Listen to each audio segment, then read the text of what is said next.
No ar, a TV Grupo de Fraternidade Espírita de Ouro Preto.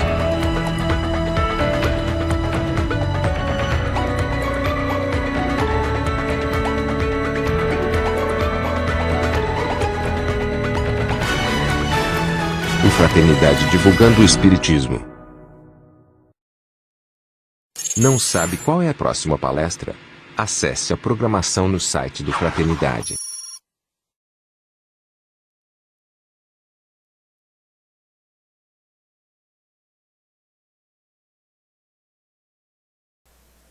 Eu poderia começar falando da obsessão pela gula. Mas como eu não quero constranger ninguém, vamos falar sobre o nosso tema. O pensamento é a linguagem da alma. Aristóteles, há 2500 anos atrás, já afirmava: você é o que você pensa cotidianamente.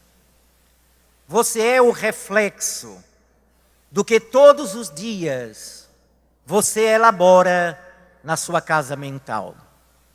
Quando pegamos a trajetória do espírito imortal, o espírito humanizado, desde quando nós vivíamos o período do pensamento fragmentado, o período instintivo, em que mal nos diferenciávamos dos animais. Atravessamos séculos e milênios, até que alcançamos o pensamento contínuo, este que caracteriza a nossa vida atual. O pensamento contínuo é esta faculdade que nós temos de gerar construção mental permanentemente. A nossa mente é um dínamo, um elemento gerador, que está constantemente emitindo uma força a mais poderosa do universo. E este pensamento contínuo que nós elaboramos vai configurar a nossa atmosfera pessoal, a nossa atmosfera psíquica, estabelecendo a aura, que é a fotografia, a carteira de identidade de cada indivíduo. A aura é o resultante, portanto, daquilo que nós aspiramos, desejamos, elaboramos, de tudo aquilo que nós estabelecemos no nosso universo mental. Criamos ondas, frequências vibratórias.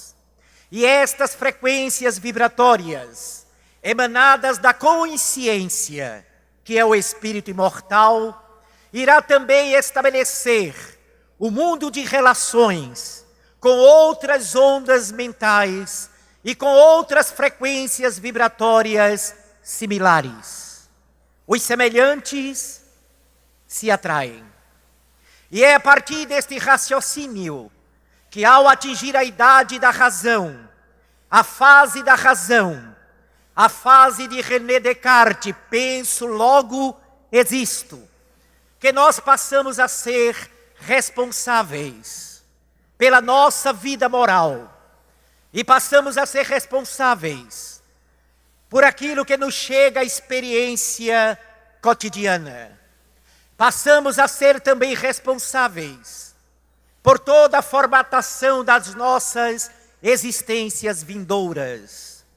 Nós somos filhos de nós mesmos. Nós somos o resultado das escolhas que nós fizemos e fazemos. Nós somos aqueles que passamos a responder pelos nossos próprios caminhos.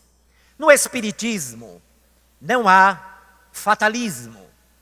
No Espiritismo não há fatalidade. A doutrina espírita compreende que nós temos o livre-arbítrio, embora, como seres ainda em um processo inicial de evolução, estejamos submetidos à lei do karma, à lei de causa e efeito, ao mecanismo da ação e reação. Não há fatalidade no sentido absoluto do termo, mas há, sem dúvida alguma, experiências que nós entendemos como sendo um destino que teríamos que passar. Teríamos entre aspas, porque conforme as escolhas que nós efetuamos, alteramos substancialmente este mesmo destino. Há pessoas que acreditam que tudo que nos acontece estava escrito nas estrelas. Uma topada que leva, uma barriga que dói, uma enxaqueca que se apresenta, e como o espírito é meio dramático, basta ele sofrer de enxaqueca e diz logo: noutra vida eu devo ter cortado a cabeça de muita gente. Se tem constipação intestinal, furei a barriga de tantos na Revolução Francesa. E nós saímos elaborando uma série de condicionamentos que na verdade não fazem parte da história da organização e daquilo que nós chamamos o nosso destino numa vida. É verdade que nós temos um planejamento reencarnatório. É verdade que nós temos uma organização para a nossa experiência na Terra. Dizem os espíritos amigos que os espíritos moralmente medianos, que deve ser o nosso caso, eles antes de reencarnar, são estabelecidas diretrizes em cima das necessidades da alma. Participamos de alguma maneira das escolhas destes caminhos, a partir do que foi a nossa ou que foram as nossas existências passadas. Escolhas que nós fizemos no ontem, daí porque não existe a fatalidade absoluta, porque mesmo o karma é resultante das escolhas que fizemos. Mesmo aquilo que nós nascemos com uma predisposição para passar, nasceu de uma determinação pessoal, de uma escolha do nosso livre-arbítrio, que em determinado instante, no passado imediato, ou em reencarnações mais antigas, fizemos a escolha equivocada. Então nós não somos escravos de um determinismo, nós somos resultantes de uma consciência livre. E é a alma que estabelece para onde caminha, para onde ele deve ir, quais as estradas que nós queremos tomar. Mas se a semeadura é livre, no entanto a colheita é absolutamente obrigatória. A própria colheita está sujeita, inclusive, àquilo que nós estabelecemos como uma forma de reerguimento pessoal. A superação das nossas dificuldades. Há pouco tempo atrás, o Dr. Matsuo Mukarami, um grande cientista, um neurocientista japonês, que participou do projeto Genoma Humano, administrado pelo grande biólogo, o Dr. Francis Collins, fez uma pesquisa referente a determinadas enfermidades que certas pessoas nascem predispostas com elas. Particularmente, ele fez durante 8 anos pesquisa com pessoas que sofrem de diabetes. E ele constatou, ao lado de outros neurocientistas, que estes pacientes já haviam trazido na sua constituição genética, na informação genética, haviam trazido a predisposição ao diabetes.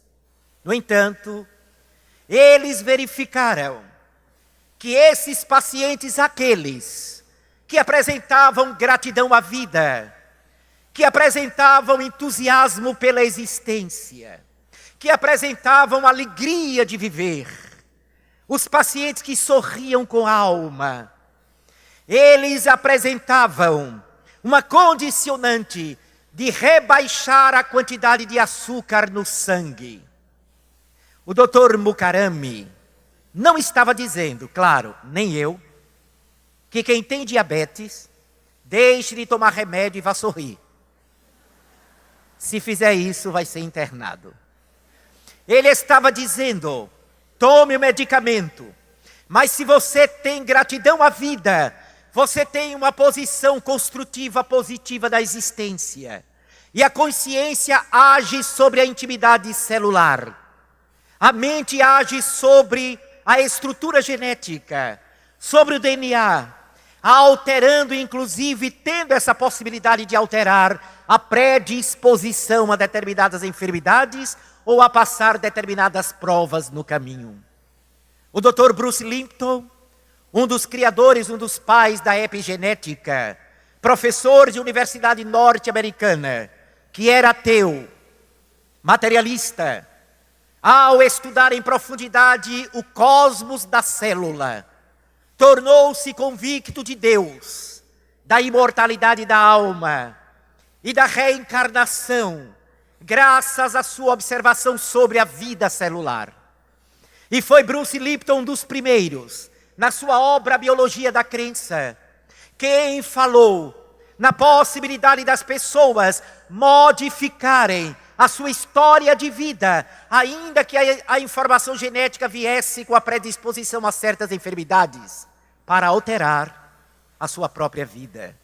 Pelas escolhas, pela maneira de pensar, pela atitude construtiva, pela postura elevada, pela natureza dos sentimentos nobres, pela construção de emoções positivas, poderia, no momento em que iria partir o RNA mensageiro na intimidade da célula, trazendo a informação da enfermidade, se a pessoa tem um comportamento positivo, poderia alterar esta informação. E um outro RNA mensageiro, com uma informação positiva de saúde, anularia o primeiro e a partir dali, a pessoa não seria mais vítima daquela predisposição. Ao ler esta informação, recordei-me daquele que é o mais sábio de todos, Jesus. Ao dizer à humanidade, o amor cobre a multidão de pecados. Porque o amor cobre a multidão de pecados se inseriria nesta questão do DNA, do ácido desoxirribonucleico. Porque, na verdade, a predisposição genética faz parte da resposta da atitude infeliz da criatura, daquilo que nós chamamos, na teologia tradicional, de pecado. A palavra pecado significa errar o alvo. Esse é o sentido da palavra pecado, errar o alvo. Aliás, parece que a gente tem muito arqueiro ruim de mira. Então, errar o alvo. E quando a ciência diz que você pode alterar essa informação que para nós espíritas é a informação kármica, é a informação da necessidade de reajuste da alma, nós temos a confirmação do que o Cristo havia exalado para a humanidade, a fim de que ela se norteasse para viver melhor. Gente, eu só me lembrei, quando Jesus ia curar, nós que lemos as passagens da cura, Jesus sempre olhava para a pessoa que lhe procurava e perguntava assim: tu crês que eu possa te curar? E quando a pessoa dizia assim, eu creio, Senhor, ele, Jesus, com a pergunta, já havia movimentado energia poderosa na intimidade daquela criatura, semelhante ao que o Dr. Mukarami havia dito. Quando a pessoa pensa positivo, move cerca de 23 genes positivos dentro de si. Em algumas circunstâncias, de acordo com a natureza dos sentimentos e das emoções, nós movemos mais de 50 genes positivos, que modifica completamente a nossa experiência física. Então, a partir daí, por que Jesus perguntava, tu crês que eu possa te curar? Porque o mestre não poderia dizer, gente, para estimular as pessoas há 2000 anos atrás, imagina Jesus, curando, ele dizia, vai, tua fé te curou. E por que Jesus dizia, tua fé te curou? Porque ele não poderia dizer naquela época, vai meu filho, na intimidade do ácido desoxirribonucleico, um RNA mensageiro partiu e alterou a substância do teu karma. Ninguém ia entender nada. Então era mais simples para ele dizer, vai, tua fé te curou. Porque quando eu vibro positivo, quando eu penso de maneira construtiva, eu estou utilizando aquilo que muita gente diz, eu não tenho fé. Nós temos fé. Porque a fé é uma energia constitutiva da alma. Apenas não sabemos o que ela é e apenas não acreditamos no que somos. Porque não temos uma visão correta da nossa realidade íntima. Porque não entendemos que nós somos os construtores de nós mesmos. Porque não compreendemos que o nosso pensamento é uma força viva e infinita, capaz de nos impulsionar para as estrelas. Tornamo-nos mendigos da existência e tornamo-nos prisioneiros das dores, dos sofrimentos, das enfermidades. Ao invés da alegria de viver, ao invés da compreensão de que o desafio atual é uma maneira de nos libertar do passado equivocado, ao invés de nos entregarmos à sensação de grandeza e de gratidão, porque estamos tendo a oportunidade de progredir, de purificar, de crescer, a gente fica preso à ideia do coitadinho, da vítima, do pobrezinho, do carmento, do lazarento, do sorumbático, soturno, cadavérico, sepulcral, do deprimido, do angustiado. E aí nós perdemos a alegria de viver. Somos escravos daquilo que nos fere, ao invés de entender que nós somos possuidores de um poder magnífico na intimidade da alma. Vós sois deuses, e o Espírito, você, cada um de nós, carrega na intimidade a grandeza e o poder deste reino, esta força paradisíaca e transformadora que constitui a nossa realidade íntima. Vocês estão tendo a oportunidade, meus amigos, nesta tarde, neste instante, nesta plateia belíssima, neste momento, vocês estão tendo a oportunidade de me ouvir.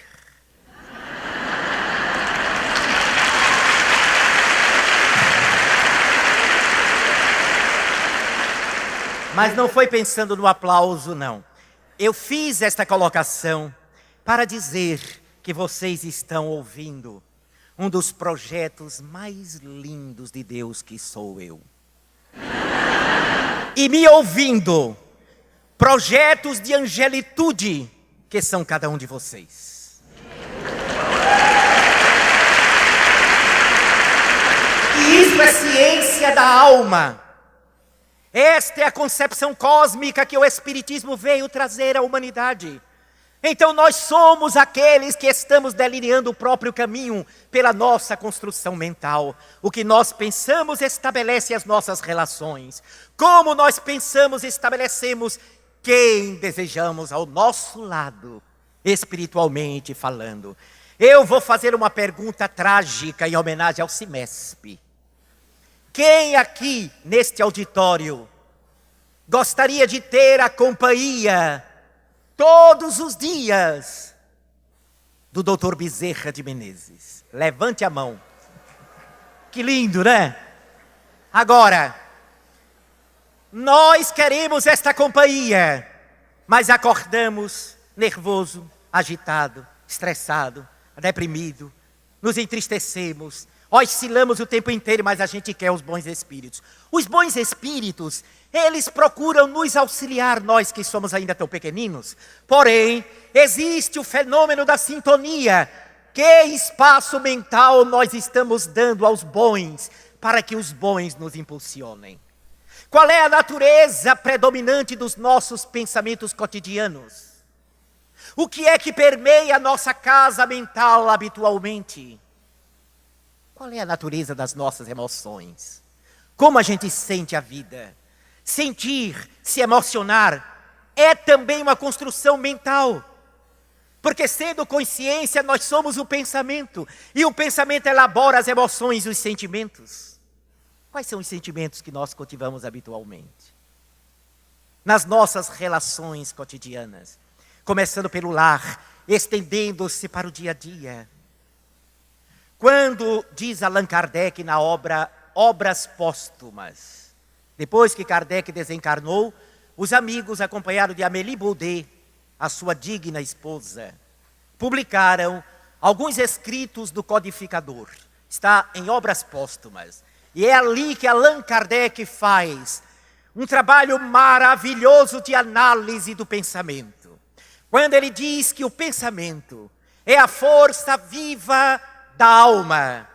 Quando uma pessoa pensa em agredir outro, quando a pessoa pensa em agredir ou matar uma pessoa, pode não fazê-lo por verniz social, por falta de oportunidade. Ela pode estar caladinha, dura, sem fazer qualquer movimento, porém, no seu perispírito, o seu pensamento gravou-se como se o ato houvesse sido feito. Está na Obras Póstumas. Eis porque Jesus disse certa feita também, pecado por adultério. Se olhares uma dessas mulheres, com outro olhar já pecaste com ela em pensamento. Traduzindo para uma linguagem moderna, e aos homens também. Onde pensar, seu pensamento está construindo uma realidade mental, subjetiva, mas nem por isso deixa de ser real. O nosso pensamento fica fotografado no nosso campo áurico, fica estabelecido, e quanto mais vigoroso é o pensamento, mais ele vai se constituindo e irradiando em torno de nós, formando inclusive aquilo que André Luiz chama formas, pensamentos. Nas doutrinas esotéricas do passado, eles chamam de cascões. Formas, pensamentos às vezes tão alimentados pelo nosso pensamento cotidiano, que parecem ter vida própria. Nós criamos inclusive assombrações. Há pessoas que se assombram dentro do seu quarto, no ambiente familiar, ou em qualquer lugar que vai, sentem espectros, sentem vultos, sentem fantasmas, chegam a vê-los e muitas vezes não são espíritos. Muitas vezes não são almas do outro mundo. São nossas criações mentais vitalizadas. Isso só acontece quando aquele pensamento torna-se compulsivo, obsessivo. E ele vai ganhando tanta força mental, porque a nossa mente é ideoplástica. A nossa mente consegue produzir um fenômeno chamado ideoplastia. Nós pensamos e fixamos o pensamento e o pensamento vai. Você vai aonde você quiser mentalmente. E quando você vai dormir, se você pensar vigorosamente, você vai. Eu não sei nem se devia ter dito isso, porque vários casos obsessivos podem surgir a partir daí. Mas se você pensar, você vai. Aonde você quer ir, você vai.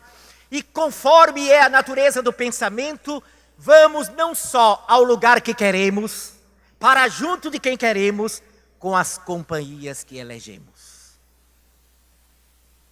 Todo mundo já ouviu falar, por exemplo, em olho de seca pimenta. É aquela pessoa que vai visitar a amiga e quando dá uma olhadinha no jardim, orquídea, crisântemos, rosas de uma beleza extraordinária, e ela admira, menina, que coisa mais linda. Sai pouco tempo depois, quando a mulher volta, as bichinhas estão todas desencarnadas. Às vezes não é maldade, gente. É muita força magnética. Não é maldade. A gente só pensa que é maldade, né? Não, em alguns casos é maldade. Tem gente que olha com tanta inveja, e a inveja é o quê? Uma energia. Uma energia o quê? Mental. Uma energia mental. Graças a Deus, Alan Wilsh tem uma proteção fantástica. Porque olhando aquele homem cantar, que inveja. Então a gente vê que existe em nós um poder fantástico, mas não apenas de matar flores, de destruir, de adoecer pessoas, de fazer crianças tombarem, não. Nós temos também o poder curador, de autocura. Se você acredita, se você cultiva a certeza do poder espiritual que carrega, Você tem um poder cicatrizante dentro de você. Mais facilmente se recupera. Você fortalece o sistema imunológico. Se constrói um pensamento de compaixão, de generosidade. Porque todas as pessoas que são generosas, elas têm uma imunologia muito vigorosa. Porque quando você pensa com compaixão, você produz mais imunoglobulina A. Quando você pensa com solidariedade, você produz hemácias, glóbulos vermelhos. Quando você é uma pessoa que tem sentimento de generosidade, produz mais linfócitos T. Já outros, aquelas pessoas que não acreditam em si, ou que são negativas, porque tem gente que é muito negativa. Se tivesse uma brechinha e o vento estivesse passando por uma brecha aqui, o vento quando passa por uma brecha, faz aquele barulho de terror, não é? Filme de terror. Aí o pessimista escuta e triste ele diz assim: o vento está gemendo. Mas o otimista que está também presente no ambiente diz: o vento canta. Olha que diferença. Um vê o vento, ouve o vento gemendo, o outro escuta o cântico do vento. É só uma postura, é só uma questão de ângulo, é só como a gente se posiciona diante da vida. A pessoa problemática, a mala sem alça, a pessoa difícil, dependendo do ângulo, você pode vê-lo como sendo a causa da sua miséria, o caminho da sua infelicidade, a razão do seu abatimento. Mas conforme o ângulo, você pode vê-lo como o benfeitor da sua evolução, o instrutor da sua iluminação, o pai da sua paciência, a harmonia da sua tolerância. Depende do ângulo que a gente vê, depende da maneira como a gente olha, depende como a gente pensa, depende como a gente sente. Então, por esse prisma, o que nós estamos fazendo com o nosso pensamento? É ele que estabelece o poder de entrar em contato com os nossos mentores. Quanta gente chega nos eventos como este, em congressos, que nós temos a oportunidade de participar, e em conversa muito próxima as pessoas dizem assim: ah, Fred, como é que eu faço? Eu queria tanto escutar o meu guia espiritual. Alguém aqui já pensou isso? Quem já pensou que gostaria de ouvir o guia, levante a mão. Vocês não sabem o que estão querendo. Porque é cada puxavante de orelha, vocês nem imaginam. Muito bem, olha só que coisa interessante. Ah, mas eu não consigo escutar o meu anjo da guarda. Nós não conseguimos escutar o anjo da guarda porque a gente não consegue fazer silêncio interior. Qualquer um pode escutar o seu guia espiritual. Qualquer um. Não tem privilégio na lei. Agora, para escutar as vibrações mentais, porque quanto mais elevado é o espírito, mais ele se manifesta por vibração mental. O pensamento é a linguagem da alma. Então, para escutar as vozes, entre aspas, mentais, desses espíritos protetores, nós precisamos aprender a educar a nossa mente. Educá-la através do silêncio interior. Tem gente assim: mas eu quase não falo. Eu sou tão tímido. Mas tem gente que não fala, não dá um oi. Mas se a gente pudesse ouvir o seu pensamento, é um discurso de 10 horas falando o tempo inteiro. O silêncio interior é aquele apaziguamento da mente. E passa também, ninguém vai conseguir fazer silêncio interno se nós não educarmos a natureza do que a gente pensa. Então passa também pela origem, a fonte, o que brota do nosso pensamento. Então, se a gente se acostuma a pensar positivo, a gente também aprende a controlar o momento de pensar, o momento de silenciar, o momento de esconder aquele momento de ansiedade e controlar. A ansiedade é pico do pensamento explosivo. E a ansiedade não é por acaso que é, talvez, uma das epidemias atuais. As pessoas vivem ansiosas. O pânico nasce da ansiedade, pico de ansiedade. Aí sofremos por antecipação, queremos cortar caminho, queremos que as coisas saiam como a gente deseja. E enquanto a gente fica nessa expectativa, o pensamento está explodindo. A mente está bombardeando a natureza em volta e a gente não consegue escutar os bons espíritos, porque o ruído do mundo, o ruído da nossa não educação interior provoca um alarido interno. E no alarido interno não escutamos o pensamento da era nova. Nós precisamos caminhar para uma era de renovação da humanidade como estamos caminhando na Terra, a partir da instalação da era nova da intimidade do pensamento. Precisamos começar a romper os paradigmas, sair da caixinha interior, sair da zona de conforto e enfrentar os desafios da nossa construção pessoal.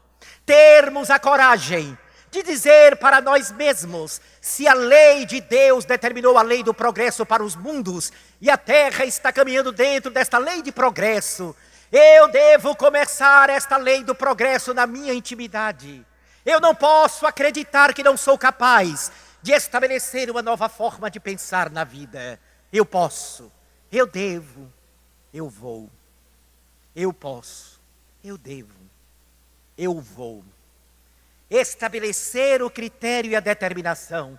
Eu vou. Já está na hora? Ah, não? Desculpa, eu vou colocar até. Estabelecer esse critério novo.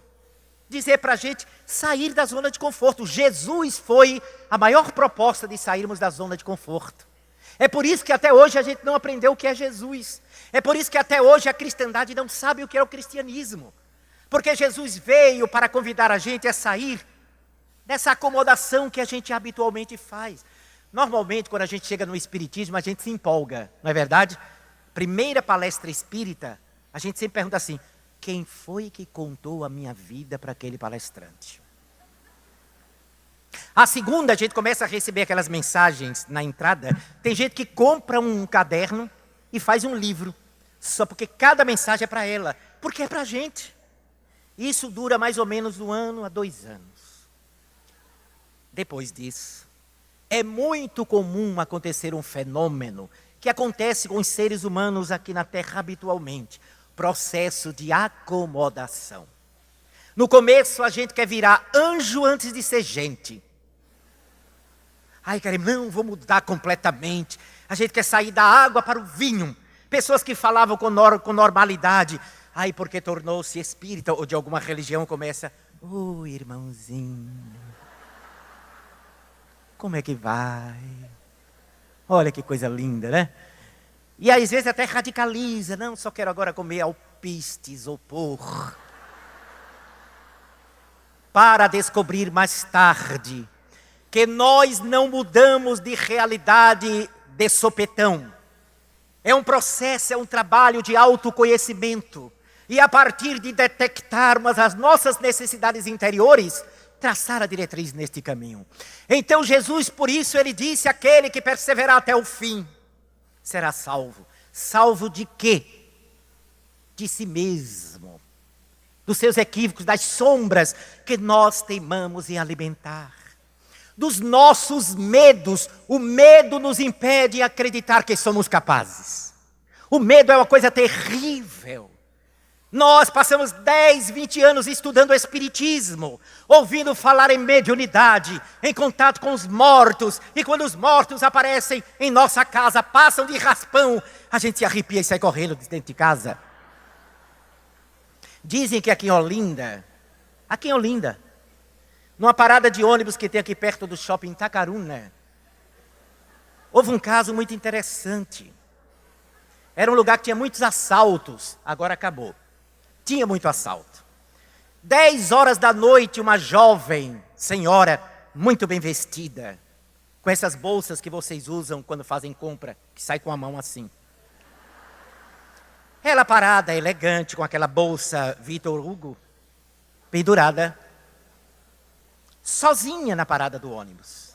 E de repente, saiu do manguezal um rapaz com uma arma 38, direto apontando para a cabeça da senhora. E gritou para ela, passe imediatamente a bolsa ou eu estouro seus milhões.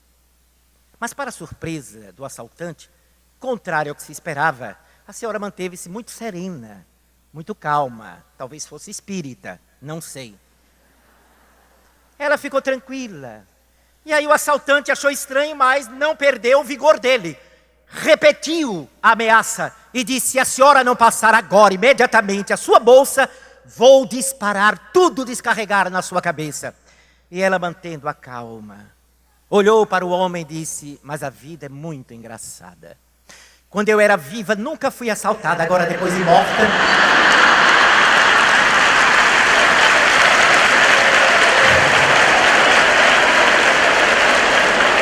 O ladrão corre até agora. Nem assaltante quer saber de alma do outro mundo. Então o medo é algo que paralisa as nossas possibilidades. Pensar com medo nos adoece. Pensar com medo nos impede de construir caminhos.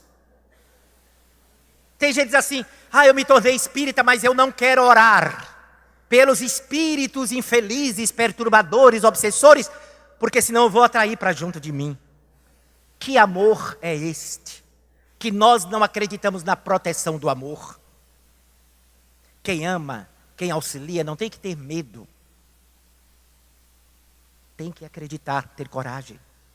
Uma vez uma pessoa perguntou: Fred, eu posso orar por um suicida? Pode. É a lei do amor. Não, mas é porque me disseram que aí você traz e o suicida fica com você e você vai terminar se matando também. Os espíritas são muito criativos. Ou trágicos, não sei. Meu Deus do céu. Está lá na obra da codificação, inclusive roteiro para orar pelos necessitados, pelos pobres, pelas almas endurecidas. Allan Kardec, no livro O Céu e o Inferno, evoca espíritos de assassinos, de endurecidos, de suicidas, para conversar com eles e os auxiliar também. Mas a gente vive com medo. Eu não posso visitar o hospital porque, olha, me dá uma coisa, receba. Não use isso como desculpa, receba. E ame. Ame. Leve o seu filho, leve a sua filhinha para conhecer a dor que está no hospital, esquecida. Auxilie os seus filhos a aprender a estender as mãos. Faça um trabalho de pensamento constante, vigoroso, confiante, que você vai ver como vai superar o medo. Não, mas olha, hoje, devido à violência no mundo, eu só vou para centro espírita que tem reunião de tarde. Com medo de assalto de noite. Gente, isso é um grande equívoco. Primeiro, os assaltantes já sabem disso, nenhum deles está roubando mais de noite. Pode reparar na televisão, se as câmeras pegam assaltos de dia. Porque de noite está todo mundo intocado. De noite os assaltantes arrombam as casas. Então eles não saem. Então não tem por que a gente construir. Daqui a pouco a gente não faz mais nada. Porque a gente vive com medo. E o medo é um tóxico. É um veneno que nós injetamos na alma. Adoecemos e ficamos perguntando: meu Deus, por que fizeste isto comigo? Não foi Deus. Deus ficou solicitando: meu filho, ame. Meu filho, doe. Creia, acredite, produza. É claro que eu não estou dizendo para a gente não ser prudente. Claro que a gente tem que ser prudente. Principalmente com a vida que a gente tem, a gente não vai sair agora pegando qualquer lugar esquisito, estranho. Não, temos que ter a nossa prudência. Só não podemos viver em função dos medos. Até porque a gente também precisa confiar. Caso, mesmo sendo prudente, apareça alguma situação, termos tranquilidade e equilíbrio para sair da situação. Porque saímos. É muito interessante. Vocês sabem aquela história do Chico Xavier? Não vale dizer: era Chico. Isso acontece com qualquer um. Chico Xavier, em Pedro Leopoldo ainda, jovem, ele vinha andando certa noite e apareceu 2 rapazes assaltantes. Um mais nervoso e um que parecia ser mais ponderado, o bom e o mau ladrão. E aí o mau queria: passe tudo que você tem aí. Aí ele disse: meu irmão, olha, eu só estou com... Não sei se era 5 contos, eu não sei bem, porque eu só conheço o real. Né? Era algum dinheiro antigo aí. E ele só tinha aquilo ali. Eu disse, meu irmão, vocês vão levar isso, mas eu cuido tanto, eu tenho tanta responsabilidade. Leve isso aqui, mas não façam nada comigo, porque eu cuido de tantas pessoas infelizes, tantas pessoas necessitadas. Aí o bom ladrão disse, você cuida de quem? Cuido de crianças, cuido de pessoas idosas. Eu sou o Chico Xavier, o médium. Ele já ouvi falar no senhor. Ah, o senhor é o Chico. E aí ele disse, e o senhor precisa gastar quanto com essas pessoas? Ah, meu filho, é tanto dinheiro, porque é tanta gente me procurando. Aí o bom ladrão olhou para o mal disse, não. Aí o bom disse, vai, o bom era o líder. Disse, vai, pega o apurado da gente hoje e dá para esse homem.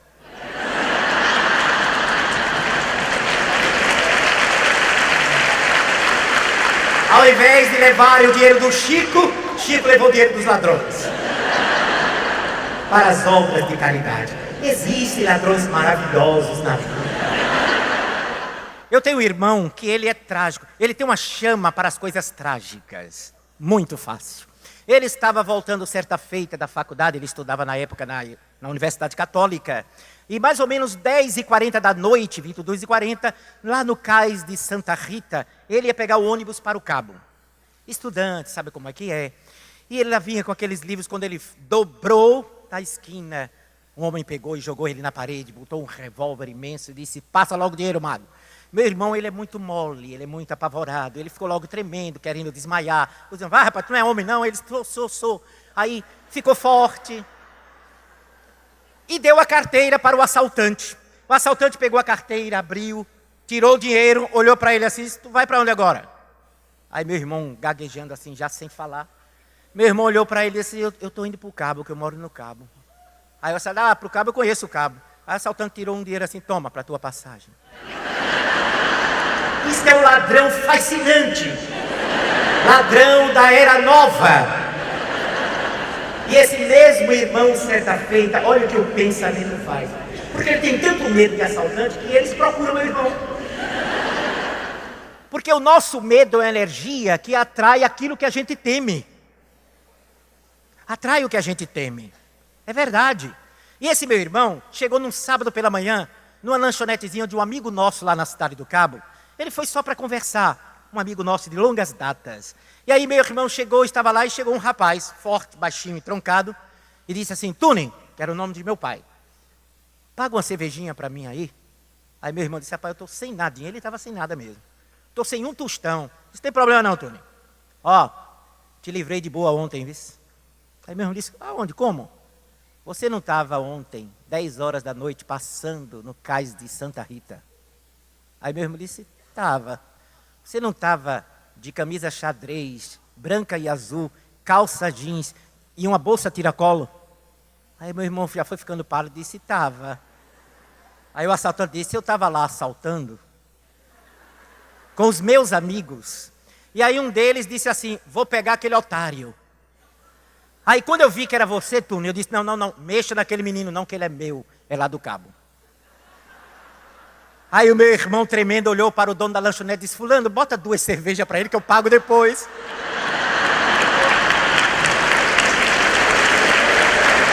Mas o moral da história é o pensamento, gente. A nossa mente atrai. Eu tenho um amigo que ele tem pavor de barata. Você olha para esse amigo, ele é forte, assim, todo metido, tal, com a boca enorme. Isso já vem do pai dele, que também morre de medo de barata. Passou de pai para filho. E eles foram dormir em determinado lugar no interior. Só que quando apagaram as luzes, já tinham falado de barata antes. Olharam tudo, não tinha nenhuma barata no lugar, aparentemente. E aí, quando eles apagaram a luz, 5 minutos depois que apagaram a luz, ele pensava que o pai já estava dormindo, e o pai dele disse assim, fulano, acende a luz. E ele disse assim, por que, papai? Tem uma barata me olhando.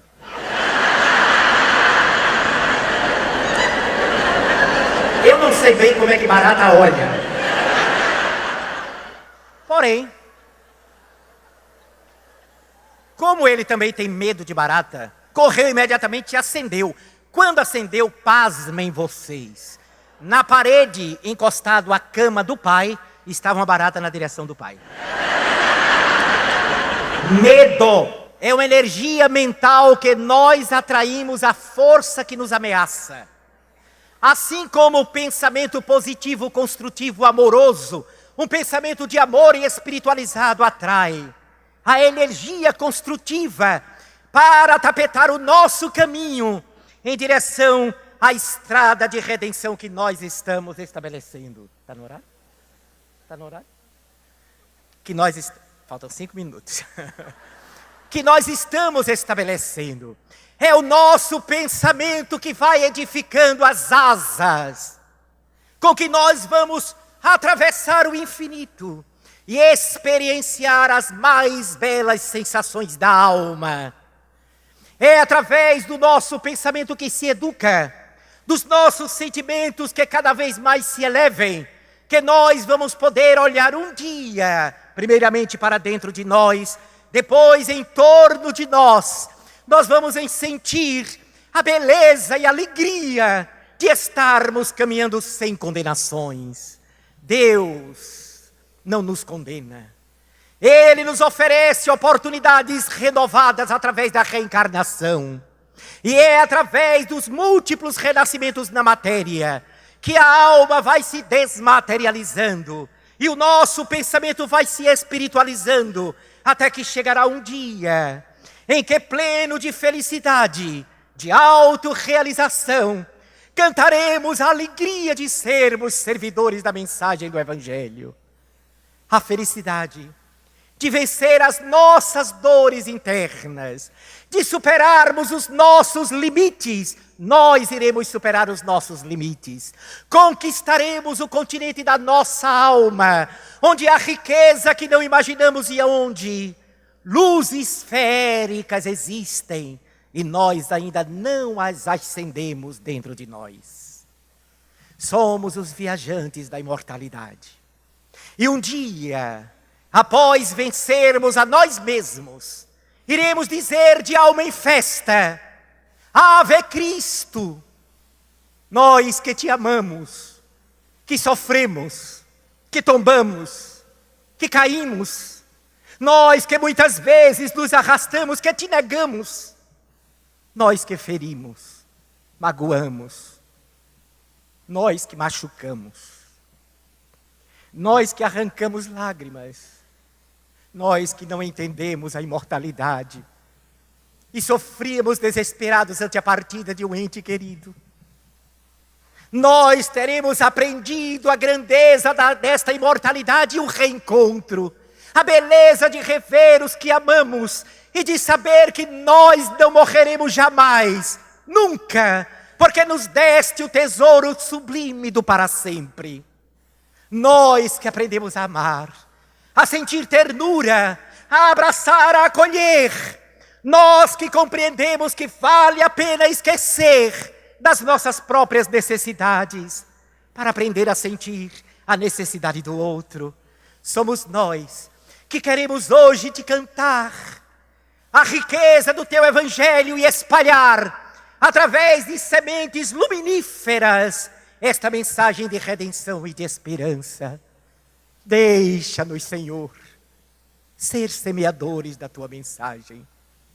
Enche as nossas mãos de estrelas. E apesar das nossas dificuldades, estimula-nos a sair cantando a música doce do semeador, espalhando essas estrelas de um mundo melhor, através da forma como sentimos, como pensamos. Deixa-nos espalhar a tua presença pela terra sofrida e árida, para que ela um dia possa se transformar em eterna primavera. E como eterna primavera não escolhe jardim, deixa-me semear no coração do que não me aceita, naquele que me detesta, no que me fez mal, aquele que me desejou o pior. Deixa-me semear-lhe ao coração a tua mensagem de redenção. E diante das dificuldades próprias do caminho, como desta tarde em que aqui estive para tentar substituir o querido amigo de Luca de São Paulo, recebido pelo carinho e pelo amor de vocês, num dos eventos mais importantes do planeta sobre espiritismo, eu só posso dizer a ti, Senhor, como eu sou grato, e ensina-me a pensar com a elevação da nova era. Muito obrigado, amigos. Deus abençoe a todos. Muito obrigado.